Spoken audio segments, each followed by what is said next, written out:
الحمد لله الحمد لله نحمده ونستعينه ونستغفره ونؤمن به ونتوكل عليه ونعوذ بالله من شرور أنفسنا من يهده الله فلا مضل له ومن يضلله فلا هادي له ونشهد أن سيدنا مولانا محمدا عبده ورسوله أما بعد فأعوذ بالله من الشيطان الرجيم بسم الله الرحمن الرحيم لقد جاءكم رسول من أنفسكم عزيز عليه ما عنتم حريص عليكم بالمؤمنين رؤوف رحيم صدق الله العظيم وصدق رسوله النبي الكريم الأمين إن الله وملائكته يصلون على النبي يا أيها الذين آمنوا صلوا عليه وسلموا تسليما الصلاة والسلام عليك يا سيدي يا رسول الله وعلى آلك وأصحابك يا سيدي يا حبيب الله الصلاة والسلام عليك يا سيدي يا نبي الله وعلى آلك وأصحابك يا سيدي يا نور الله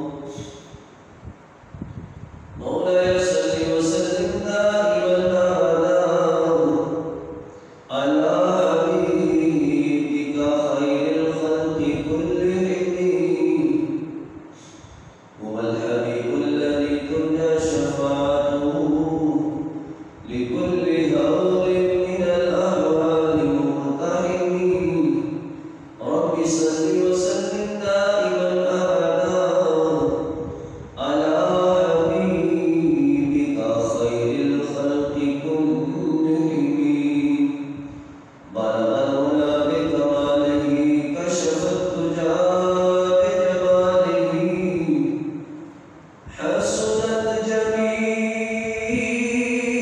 جميع خصاله صلوا عليه وآله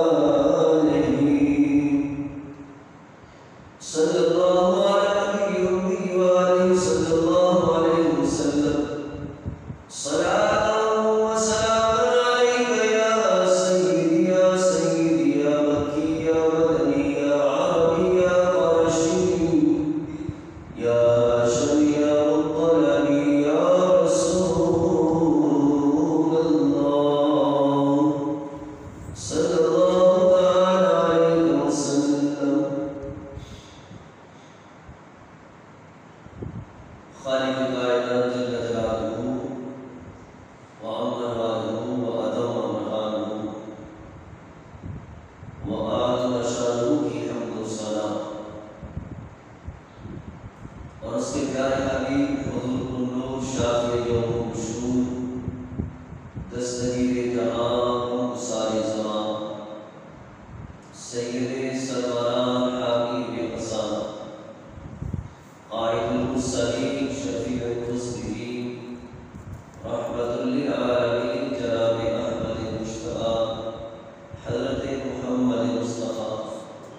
صلی اللہ تعالی علیہ وسلم کی بارگاہ میں حدیث درود و سلام عرض کرنے کے بعد رب کائنات جل شانہ کا بے حد فضل عظیم ہے کہ آج نماز جمعہ مبارک ادا کرنے کے لیے مسجد میں حاضر ہے۔ دعا ہے خالق کائنات جل شانہ میری اور آپ سب کی حاضری کو اپنی بارگاہ میں شرف قبولیت عطا فرمائے، اور خصوصاً رب کائنات جل شانہ مجھے حق سچ بیان کرنے کی اور ہم سب کو سن کر اس پر عمل کرنے کی بھی اللہ توفیق عطا فرمائے۔ حضرات محترم، حضور نبی کریم علیہ السلام کا اپنی امت کے ساتھ پیار اور محبت اور شفقت فرمانا خالق کائنات جل شانہ نے قرآن کریم فرقان حمید کے اندر اس کی کچھ مثالیں بیان فرمائی ہیں، جس سے یہ پتہ چلتا ہے کہ حضور علیہ السلام ہم سے کتنی عقیدت کتنی محبت رکھتے ہیں، اور آپ کی نسبت کی وجہ سے رب کائنات جل شانہ نے ہمیں کس قدر فضیلت اور کس قدر اللہ نے نعمتوں سے نوازا ہے۔ یہ کائنات کی جو رنگینیاں جو بہاریں ہمیں نظر آتی ہیں، یہ سب حضور علیہ السلام کی ہی وجہ سے اللہ نے پیدا فرمائی ہے،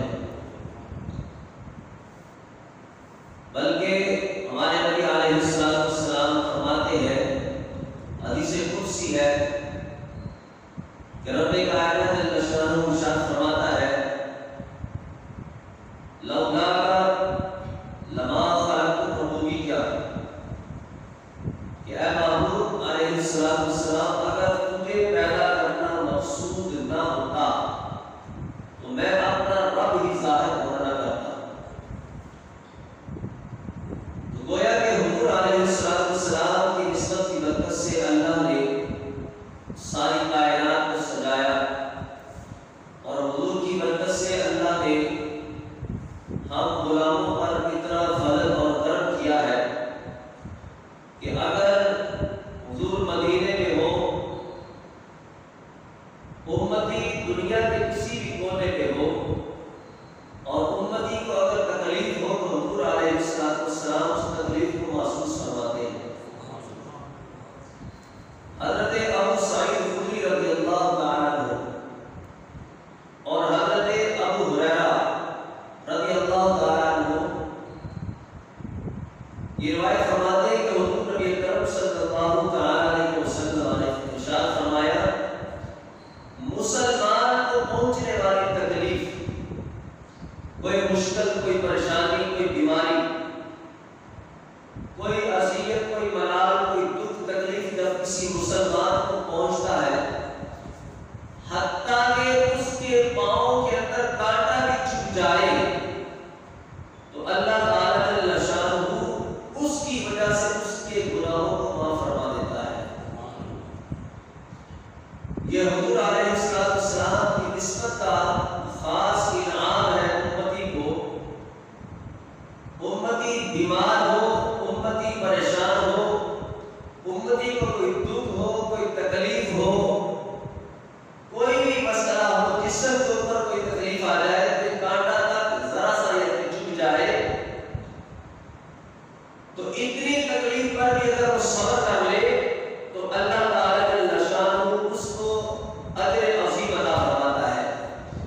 اور یہ اجر کتنا ہے کہ فرمایا اس کے اللہ تعالیٰ گناہوں کو معاف فرما دیتا ہے۔ تو یہ حضور علیہ السلام کی نسبت جس کو ہمارے نبی علیہ السلام نے خود بیان فرمایا ہے، اور رب کائنات جل شانہ یا اس بارے میں سورۃ توبہ کی آخری آیت میں ارشاد فرماتا ہے، لقد جاءکم رسول من انفسکم عزیز علیہ ما عنتم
تو کیا دیکھا کہ حضور علیہ السلام کو بخار ہے،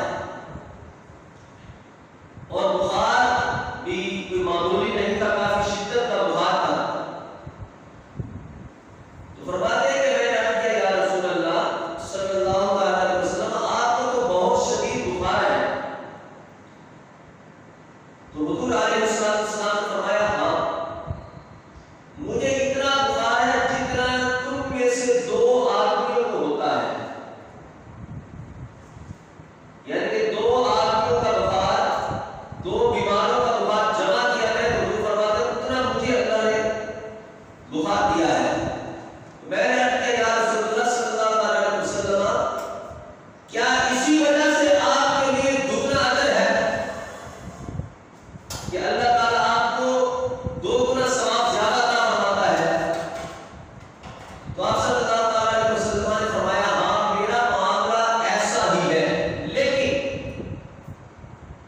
جب میرے کسی امتی کو، کسی مسلمان کو تکلیف ہو، اسے کوئی کانٹا بھی چبھ جائے، وہ بیمار ہو جائے، تو فرمایا اللہ تعالیٰ جل شانہ اس کو اس بیماری پر اجر یہ عطا فرماتا ہے کہ اس کے گناہوں کو جھاڑ دیتا ہے۔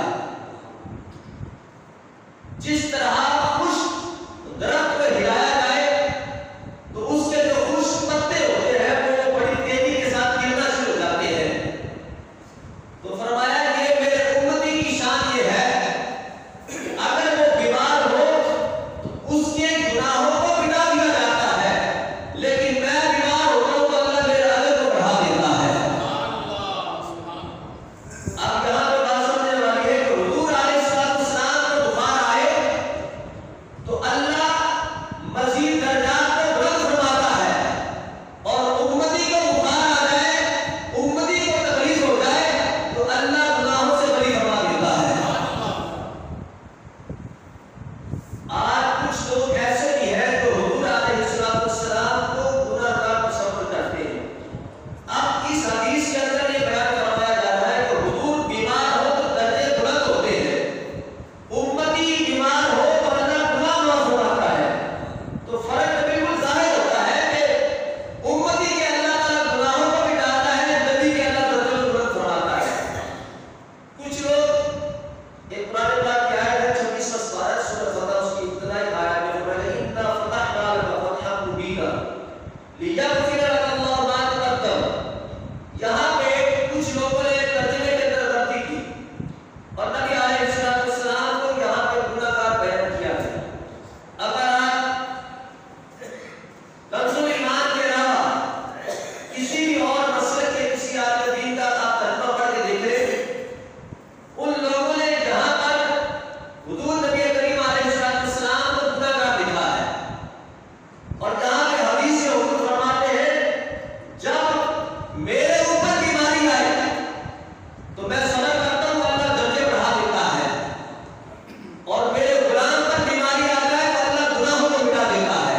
حضور نبی اکرم صلی اللہ علیہ وسلم کی عادت مبارکہ تھی، جب کسی مریض کی عیادت کے لیے جاتے تو کیا ہوتا، اب جب ان کے پاس جاتے تو پھر آپ پڑھتے لا باس طہور انشاءاللہ۔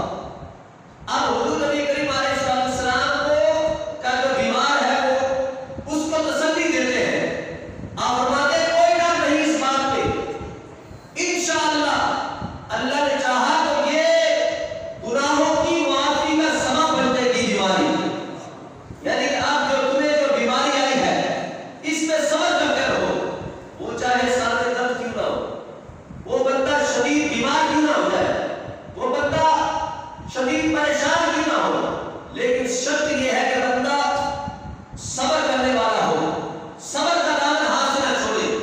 تو میرے محبوب فرماتے ہیں انشاءاللہ اللہ نے چاہا تو یہ بیماری میں صبر کرنا تمہارے لیے گناہوں کی معافی کے لیے کافی ہو جائے گا۔ آج کچھ لوگ جب کوئی پریشانی آتی ہے اس کا معاملہ کرتے ہیں، لوگوں کے سامنے بڑے عجیب طریقے سے اس کو بیان کرتے ہیں، جیسے شکوہ شکایت، اور پھر اپنی پریشانیوں کو دوسروں کے سامنے ظاہر کر کے اپنی معصومیت ظاہر کرتے ہیں کہ یار پتہ نہیں کون سا گناہ ہو گیا تو یہ پریشانی آ گئی، کون سا ایسا میں نے کام کر دیا تو یہ بیماری آ گئی، یہ تکلیف آ گئی۔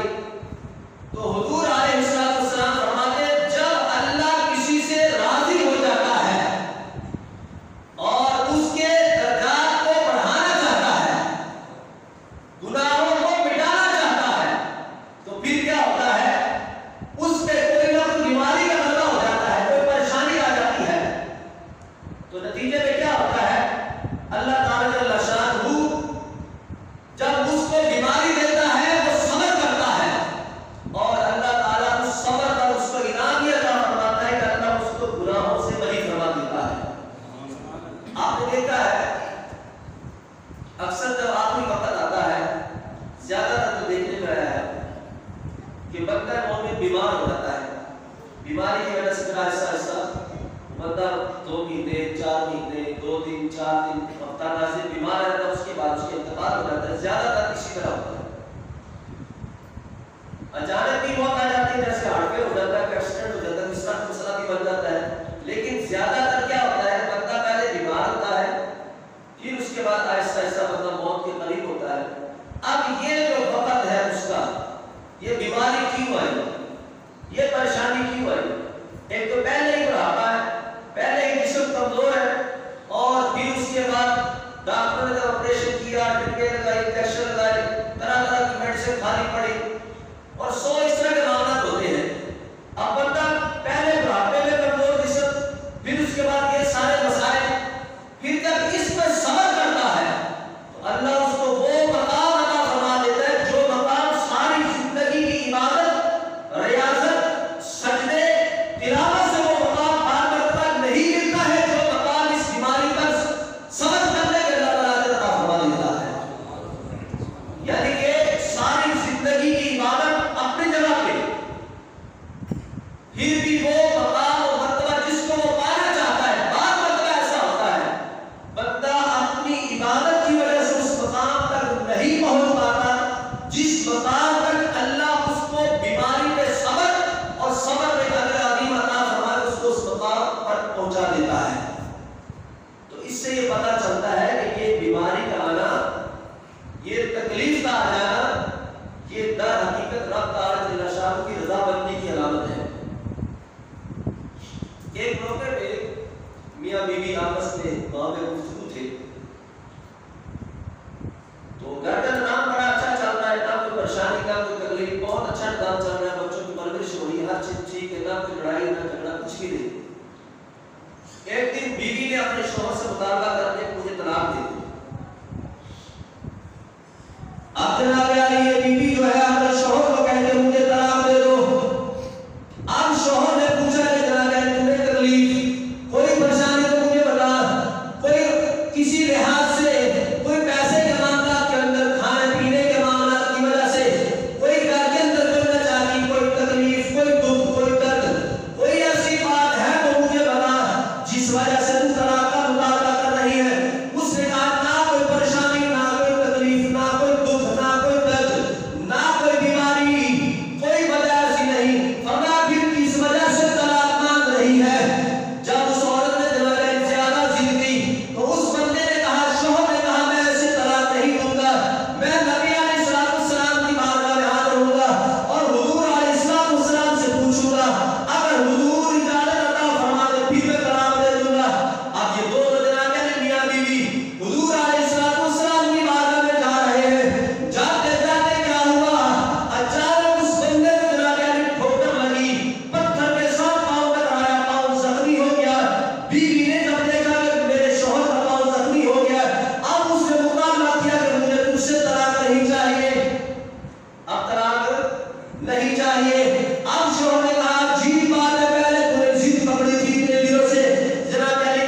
ہوگا.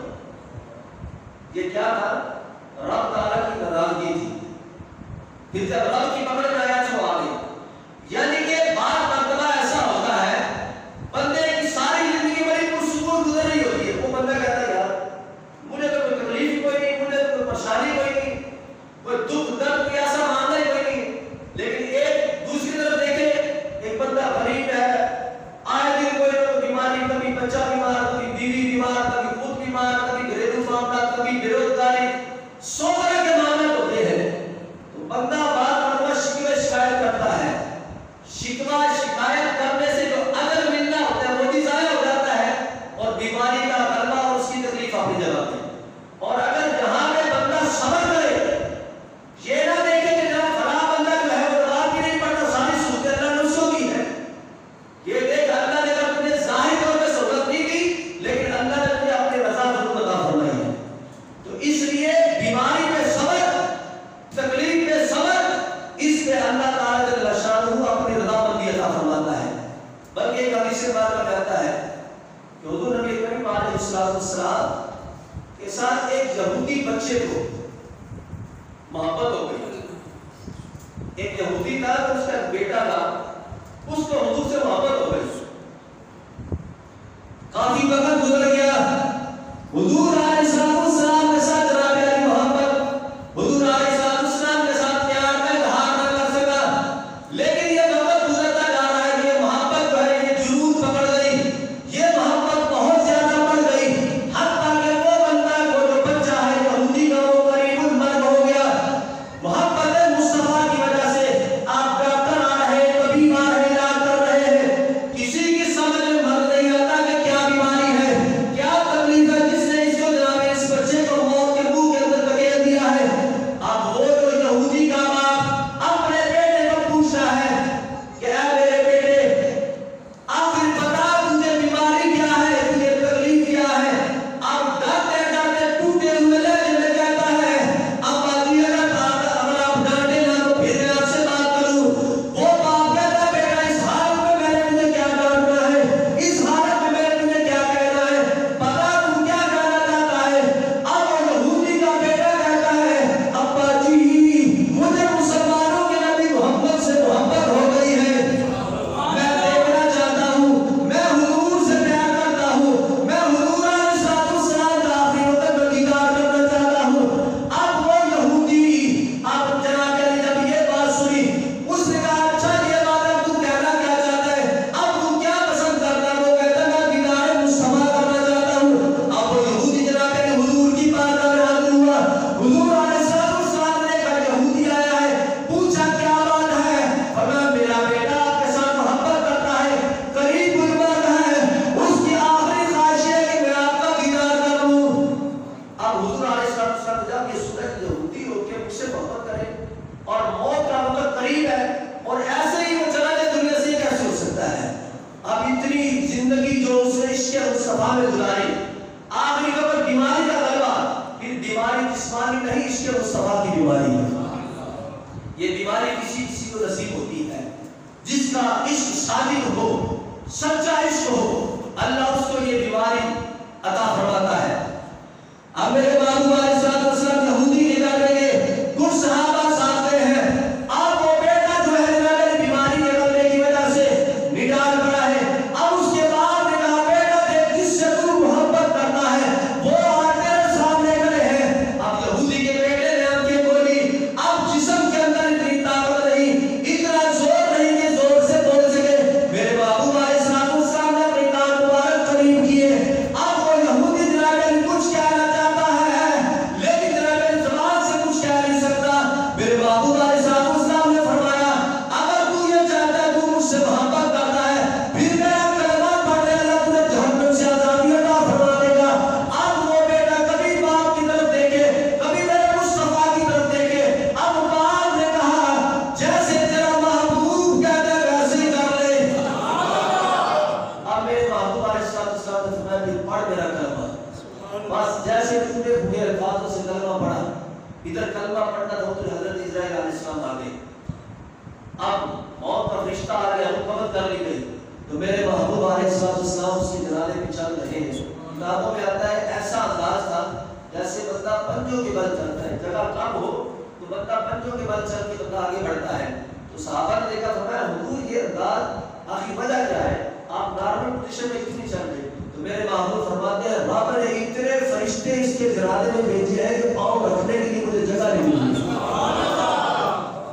اور یہودی حضور سے محبت کرنے والا ہو اور بیمار ہو عشق مصطفیٰ میں تو پھر اللہ تعالیٰ انعام کتنا عطا فرماتا ہے. اللہ کفر کو مٹا کے ایمان کی دولت عطا فرما دیتا ہے.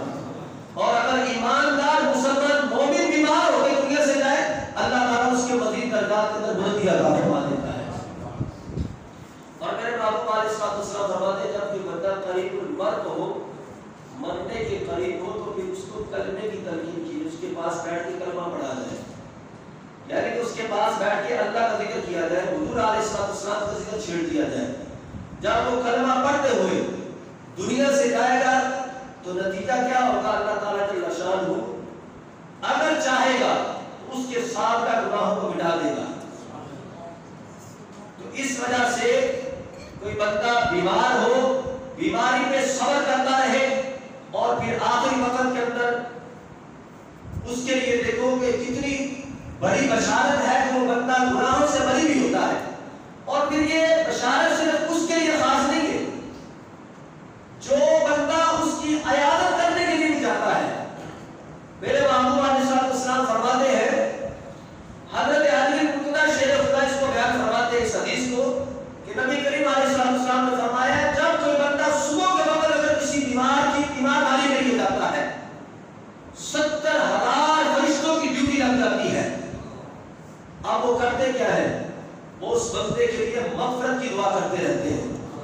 اگر کوئی شام کو بیمار کی تیمارداری کے لیے جاتا ہے تو شام کو 70,000 فرشتے صبح تک کے اس کے لیے دعا رحمت کرتے رہتے ہیں. اب یہ فضیلتیں یہ انعامات اللہ نے اپنے محبوب کی امت کو عطا فرمائے ہیں. اس واسطے کوئی بندہ بیمار ہو, کوئی تکلیف ہو, کوئی پریشانی آ جائے تو اس پہ واویلا نہیں کرنا چاہیے, اس پہ گلا شکوہ شکایت نہیں کرنی چاہیے, بلکہ اس پہ بندہ راضی رہے کہ رب کی جو مرضی ہے وہی میری مرضی, میں اسی میں راضی ہوں. تو اللہ تعالیٰ جل شانہ جب بھی اس بندے کو موت دیتا ہے تو پھر سارے گناہوں کو مٹا کے اللہ تعالیٰ اس کو داخل جنت فرما دیتا ہے. میرے محبوب علیہ السلام ایک مرتبہ ایک راستے سے گزر رہے تھے تو کیا ہوا کہ درمیان میں 2 قبریں دیکھی, بڑی مشہور حدیث ہے. میرے محبوب علیہ السلام کو اللہ نے یہ شان یہ عظمت عطا فرمائی ہے کہ جو چیز ہم دیکھ نہیں سکتے, جو ہماری نظروں سے جو چیز اوجھل ہے, ہمارے حضور علیہ السلام اس کو بھی دیکھ سکتے ہیں. اب قبروں کے پاس سے گزرے تو کیا ہوا؟ اب یہ قبروں کے اندر عذاب ہو رہا تھا. میرے محبوب علیہ السلام صحابہ کو فرمایا کہ سبز ٹہنی لے کے ٹہنی پیش کی حضور کی بارگاہ میں. تو آپ نے اس کے 2 ٹکڑے کیے, ایک ٹکڑا ایک ٹہنی ایک قبر میں لگا دیا اور ایک ٹہنی کا ٹکڑا ایک قبر میں لگا دیا. میرے محبوب علیہ السلام کی بارگاہ کے اندر صحابہ نے سوال کیا, اے کملی والے آقا صلی اللہ علیہ وسلم ایسا عمل آپ نے کس وجہ سے کیا, آخر اس کی وجہ کیا ہے؟ میرے محبوب علیہ السلام فرماتے ہیں میں نے دیکھا ان 2 قبر والوں کو قبروں کے اندر عذاب ہو رہا ہے, کوئی بڑا گناہ نہیں, کوئی کبیرہ گناہ نہیں, چھوٹے چھوٹے گناہ ہیں. پوچھا یا رسول اللہ کون سے گناہ ہیں؟ فرمایا ایک بندہ اپنے پیشاب میں چھینٹوں سے نہیں بچتا تھا اور دوسرا بندہ جو یہ غیبت کیا کرتا تھا. بس یہ بتائے چھوٹے عمل کرتے رہے, نتیجہ کیا نکلا؟ قبر کے اندر گئے تو اللہ نے قبر کر لی. اب جب تک یہ ٹہنیاں سر سبز شاداب رہے گی اس وقت تک یہ اللہ کا ذکر کرتی رہے گی, اللہ تعالیٰ قبر والوں کو اس کا اجر عطا فرماتا رہے گا. حضرت مولا علی قاری رحمۃ اللہ تعالیٰ نے آپ فرماتے ہیں کہ جب یہ سبز ٹہنیوں کے ذکر کی برکت سے اگر میت کو قبر کے اندر اللہ راحت اور سکون عطا فرما سکتا ہے تو پھر اگر کوئی بندہ قبر پہ جا کے کلام پاک پڑھے, قرآن پڑھے تو پھر اللہ تعالیٰ قرآن پڑھنے کی برکت سے بھی مرنے والے کو اللہ تعالیٰ اجر عظیم عطا ضرور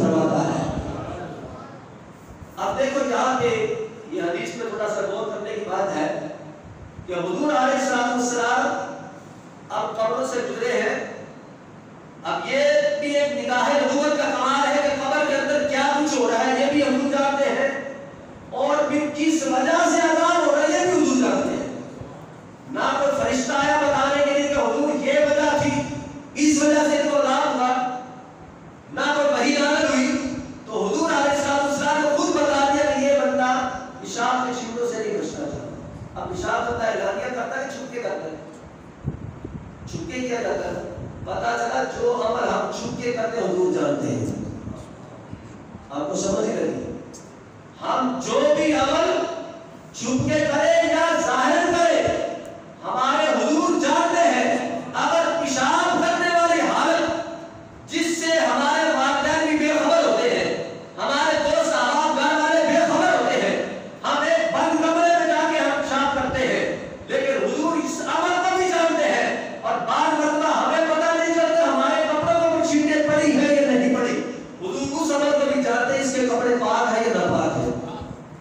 یہ چھوٹی بات نہیں ہے، ہمیں بعض مرتبہ نہیں پتہ چلتا ہے، واش روم میں جاتے ہیں بعض مرتبہ کپڑے گندے ہو جاتے ہیں، لیکن ہمارے حضور اس بات کو جانتے ہیں اس کے کپڑے پاک ہے یا ناپاک ہے، یہ بندے نے طہارت اچھے طریقے سے کی ہے یا نہیں کی ہے، اور پھر بعض مرتبہ گفتگو کرتے ہوئے ہمیں نہیں پتہ چلتا ہم کیا کچھ بول جاتے ہیں۔ حضور مدینے میں سب کچھ سن رہے ہیں، ہم یہاں سے کسی کو گالی نکالے وہ بھی حضور سن رہے ہیں، ہم حضور پر درود و سلام پڑھیں یہ بھی حضور سن رہے ہیں، ہم نعت شریف پڑھیں یہ بھی حضور سن رہے ہیں، ہم ذکر و اذکار کریں یہ بھی حضور سن رہے ہیں۔ اگر اس مرنے والے کی غیبت سن سکتے ہیں، اس مرنے والے کے چھپے ہوئے عمل کو دیکھ سکتے ہیں، تو پھر ہمیں اس بات کو ماننا چاہیے کہ آج بھی حضور علیہ السلام ہمارے ہر عمل سے بے خبر نہیں ہے بلکہ باخبر ہے، اس وجہ سے کہ اللہ نے ہمارے نبی کو یہ شان اور یہ عظمت عطا فرمائی ہے کہ حضور علیہ السلام کا یہ مقام ہے، اگر وہ فرش زمین پہ ہو تو زمین کے نیچے کی خبریں دیتے ہیں، اگر وہ اپنے مزار بلندمار کے اندر چل جائے تو عرش بری کی خبریں دیتے ہیں۔ اس وجہ سے ہمیں اس بات سے بھی باخبر رہنا چاہیے، ہم جو عمل کریں جہاں کرامن کاتبین فرشتے ہمارے عمل کو نوٹ کرتے ہیں وہاں حضور علیہ السلام کی بارگاہ میں بھی ہماری حاضری لگتی ہے۔ اس وجہ سے جو عمل کریں سوچ سمجھ کر عمل کرنا چاہیے۔ تو اس لیے میرے محبوب علیہ السلام کی وجہ سے اللہ نے ہمیں کتنی عظمتیں کتنی ہمیں فضیلت عطا فرمائی۔ تھوڑی سی بیماری آئے اجر عظیم ہے، بیمار کی تیمارداری کے لیے گئے فرشتوں کا نزول ہوا، پھر اس کا جنازہ پڑھا دعائے مغفرت کی اللہ نے بخشش فرما دی، جہاں تک فرما دیا جو بندہ کسی کا جنازہ ادا کرے اللہ تعالیٰ اس کو 1 قرات اجر عطا فرماتا ہے، جو جنازے کے بعد قبرستان جا کے دفنانے کے بعد تک اس کے ساتھ رہے فرمایا اللہ اس کو 2 قرات اجر عطا فرماتا ہے۔ اور یہ دیکھو یہ 2 قرات کتنے فرمایا 2 پہاڑوں جتنا ثواب۔ اب 2 پہاڑوں میں چھوٹا پہاڑ فرمایا احد پہاڑ ہے، یعنی کہ احد پہاڑ بھی میلوں میں پھیلا ہوا ہے، یہ 1 قرات ہے۔ اور فرمایا جو جنازہ پڑھ کے پھر میت کو دفنانے تک اس کا ساتھی بنا رہے اللہ تعالیٰ اس کو 2 قرات اجر عطا فرماتا ہے۔ یہ تو ہمارے لیے ہے کہ ہم دفنا کے واپس آ جاتے ہیں، لیکن قربان ہے حضور کی محبت پہ جب ہم واپس آ جاتے ہیں حضور قبر میں بخشوانے کے لیے آ جاتے ہیں، اور فرشتے پوچھتے ہیں سوال کرتے ہیں، جب رب کے بارے میں سوال ہوتا ہے دین کے بارے میں سوال ہوتا ہے پھر کہا جاتا ہے ما کنت تقول فی حق ھذا الرجل، حضور کا چہرہ دکھایا جاتا ہے اور پھر سوال ہوتا ہے بتا ان کے بارے میں کیا کہا کرتا تھا۔ پھر امتی سے جب سوال ہوتا ہے تو امتی کہتا ہے ہوا رسول اللہ صلی اللہ علیہ وسلم، یہ تو میرے وہ محبوب ہیں جن کی محبت کے اندر ساری زندگی میں نے گزار دی۔ تو اس واسطے حضور علیہ السلام نے کسی پہلو کے اندر ہمیں نہیں چھوڑا ہے، بیماری سے لے کے قبر تک جانے تک حضور علیہ السلام نے ہمیں ساتھ دیا ہے۔ اس وجہ سے امتی کو بھی چاہیے کہ جب حضور علیہ السلام بیمار ہونے سے لے کے قبر میں جانے تک ہمیں بخشوانے تک حضور ہمارا ساتھ نہیں چھوڑتے، ہر موقع پہ ہمیں عطا کیا جاتا ہے، ہمیں اجر عظیم کی بشارت دی جاتی ہے۔ تو پھر امتی کو بھی چاہیے کہ حضور علیہ السلام کے ساتھ محبت کا اظہار ایسا ہونا چاہیے کہ حضور جو فرماتے بس امتی مان لیں، امتی آگے سے چونو چرا نہ کرے کہ یہ کیسے ہو سکتا ہے، یہ میں کبھی کروں گا جب وقت آئے گا پھر دیکھا جائے گا، بلکہ امتی کے لیے تو یہ بہت بڑے اعزاز کی بات ہے کہ اس کو حضور علیہ السلام نے پسند اب دیکھو نا، ایک استاد ہے اور جو شاگرد اس کے نظر میں زیادہ اچھا ہوتا ہے وہ کہتا ہے کہ یار یہ کام اس کو دو تاکہ یہ کام کر لے، یہ بندہ کام کرنے کے قابل ہے. یعنی کہ استاد اس کو اس قابل سمجھتا ہے تو اس کو کام کہا جاتا ہے. اسی طریقے سے اس امتی کو خوش ہونا چاہیے کہ جس کو حضور فرمائے یہ کام کر لے تیری دنیا اور آخرت میں بہتری کے لیے ہے، اس کو تو اپنے لیے نہ سمجھنا چاہیے کہ حضور نے مجھے اس کام کے لیے پسند فرما دیا. اور مجھے بڑی خوشی ہوتی ہے بعض مرتبہ کوئی ایسی بات ہو جاتی ہے کہ ہمارے کئی نمازی ماشاءاللہ وہ عمل کرنے کی بھی کوشش کرتے ہیں. اب کچھ عرصہ پہلے کی بات ہے، ایک بیان کیا تھا، اس میں ہمارے ماشاءاللہ شاہ صاحب ہمارے نمازی ہیں، اللہ تعالیٰ ان کو اجر عظیم عطا فرمائے. انہوں نے بغیر ہماری کسی تمہید کے، بغیر ہمارے ان سے قول و فعل کی کہہ لے کہ الحمدللہ اللہ نے فضل کیا تو انہوں نے داڑھی کی نیت کر لی. یہ حضور کے فرمان پہ عمل کرنا یہ بہت بڑی سعادت مندی کی بات ہے. یہ ہمارے طاف صاحب بیٹھے ہیں ماشاءاللہ، اللہ تعالیٰ ان کو بھی اجر عظیم عطا فرمائے. ساری زندگی پینٹ شرٹ کے اندر گزار دی. 58 سال کے بعد، کتنے جی 58 سال کے بعد اللہ تعالیٰ جل شانہ نے مہربانی تو پہلے ویسے تھی، مزید مطلب مہربانی تو شروعات میں پہ آ گئی. سادہ ہی بات، اچھی بات ہے، سبحان اللہ کہتے ہیں سبحان اللہ. اور مجھے آج خوشخبری ملی، شاید اسی وجہ سے میری طبیعت تھوڑی نسال ہوئی تھی. میں 1-2 دن سے میں بھی ذرا ٹھنڈی مار رہا تھا، بیچ میں چھٹیاں کر رہا تھا، یہ بھی اللہ کی مرضی تھی. تو آج صبح مجھے آج خوشخبری ملی، دو مجھے فون آئے تو مجھے بڑی خوشی ہوئی. اگر آپ زیادہ دیر میں اعلان کروں، آپ خوش ہو تو بھی میں اعلان کروں. سبحان اللہ کہہ دوں. ہمارے مسجد کے بہت اچھے نعت ہیں ماشاءاللہ، بہت خوبصورت، بڑی سنیدی بات ہے. اور کسی وجہ سے وہ ڈیلے کر دیا گیا تھا، ان کو تھوڑا سا موقع دیا تھا، تو شاید حضور پسند فرما دیں. یہ حضور کی پسند ہے. یہ میں بھی جو ادھر بیٹھا ہوں یہ حضور کی طرف نوازی ہے. آپ یقین کریں پورا ہفتہ میرا گلا بہت ہی ڈسٹرب ہے، اور میں نے آج انتظام کیا ہوا تھا کسی اور کو بلانے کا. جمعہ میں نہیں پڑھاؤں گا، جمعہ کوئی اور دوست پڑھائیں گے. اور اتفاق سے 10 بجے ان کا مجھے فون آ گیا کہ ڈاکٹر صاحب اسی معذرت چاہتے ہیں، تاکہ مہربانی دوڑا پہ لا لینا. میں کہا چلو پھر تو گھر کی جائے گی. پر اللہ کا شکر ہے وقت گزر گیا، اللہ تعالیٰ نے مہربانی کی. ہمارے نام صاحب ماشاءاللہ بڑے اچھے ماشاءاللہ یہ ظہیر بھائی ہیں. آپ نے ان کو ریکویسٹ کی تھی کہ حضرت آپ کی مہربانی ہے، ہم آپ کی نعتیں سننا چاہتے ہیں، آپ کا صلاۃ السلام سننا چاہتے ہیں، آپ حضور کی سنت بنا لیں. سارے دروازے آپ کے لیے کھلے ہیں. سبحان اللہ. نعرہ تکبیر، نعرہ رسالت، نعرہ حیدری، نعرہ غوثیہ، علماء اہل سنت. یہ اللہ کا فضل ہے کہ اللہ تعالیٰ جس پہ چاہتا ہے اپنا فضل فرما دیتا ہے. قل ان الفضل بید اللہ یؤتیہ من یشاء. اللہ جس کے لیے چاہتا ہے یختص برحمتہ من یشاء. اللہ جس کے لیے چاہتا ہے اپنا فضل بڑھا دیتا ہے. روٹی ٹوکر یہ تو اللہ تعالیٰ سب کو دیتا ہے، کافروں کو بھی دیتا ہے، مسلمانوں کو بھی دیتا ہے. خاص فضل جو دین کے لیے جس کو پسند کر لیتا، اصل یہ فضل ہے. کسی کو نماز پڑھنے کے لیے پسند کر دیا، اصل یہ فضل ہے. اس کو قرآن پڑھنے کے لیے پسند کر دیا، اصل یہ فضل ہے.